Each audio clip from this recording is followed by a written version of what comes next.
I've never been the type to get scared easily.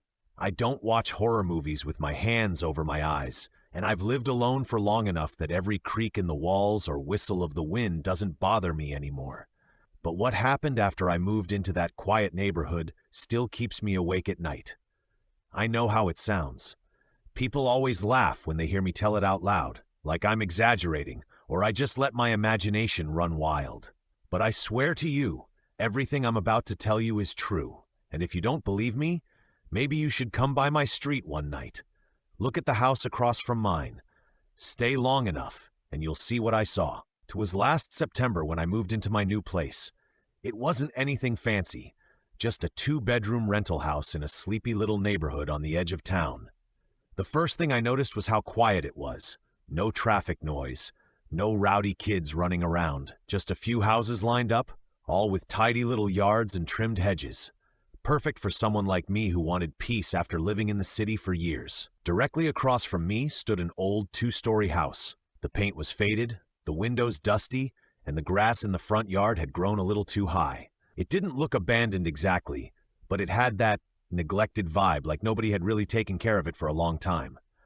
Still, I didn't think much of it, not until my first night there.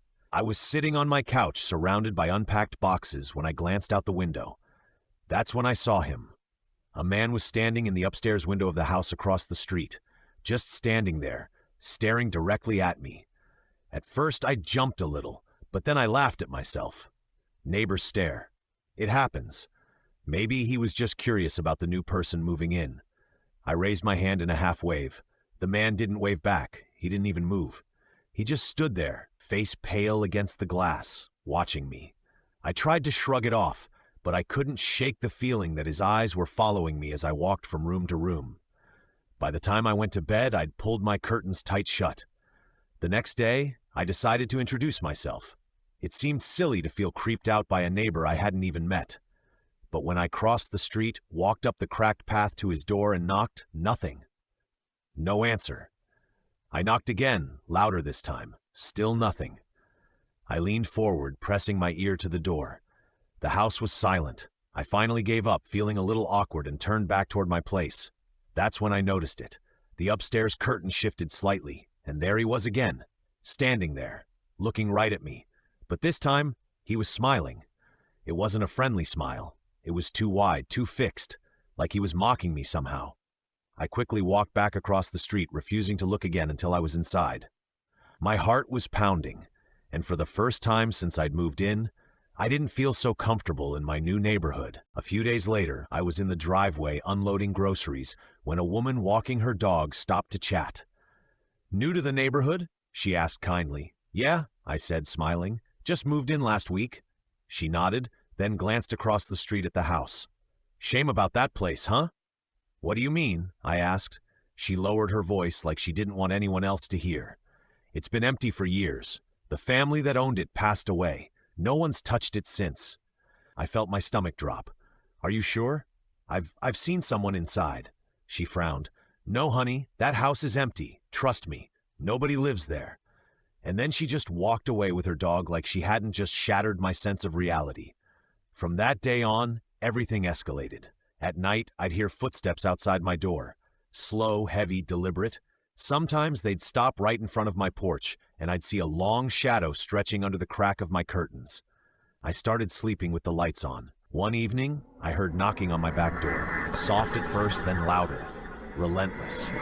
When I finally got the courage to check, heart hammering in my chest, no one was there. But muddy footprints led from the back door straight across the yard, right toward the house across the street. And every single time I looked out my window, no matter what hour of day or night, he was there. Watching. Smiling.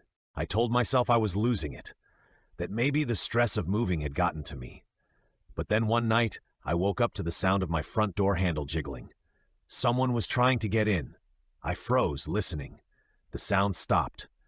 Then from upstairs, from the spare bedroom I never used, I heard the floorboards creak. Someone was inside. I grabbed the baseball bat I kept by my bed and crept upstairs. My breath felt like fire in my throat. The bedroom door was closed. I reached out, hand trembling, and slowly pushed it open. The room was empty, dusty, quiet. but the window was open. And across the street in his usual spot, my neighbor was standing in his own window, watching me. Only now he wasn't alone. Another figure stood behind him, taller, darker, its face hidden in the shadows. And for the first time, the man stopped smiling. I don't remember how I slept that night, but I know I woke up with the certainty that I couldn't stay. I packed everything I could into my car by morning. By the time the sun began to set, I was almost ready to leave. But something made me look out one last time. The house across the street was dark, except for the upstairs window. And there he was again, my neighbor, staring. But this time he wasn't inside. He was standing in my driveway, closer than ever before. I didn't even finish packing. I just got in my car and drove. And I haven't been back since. People always ask me why I don't just forget it, why I still check the windows at night. But here's the thing. No matter where I go, no matter what town I move to, I keep seeing him, always across the street, always in the window, always smiling.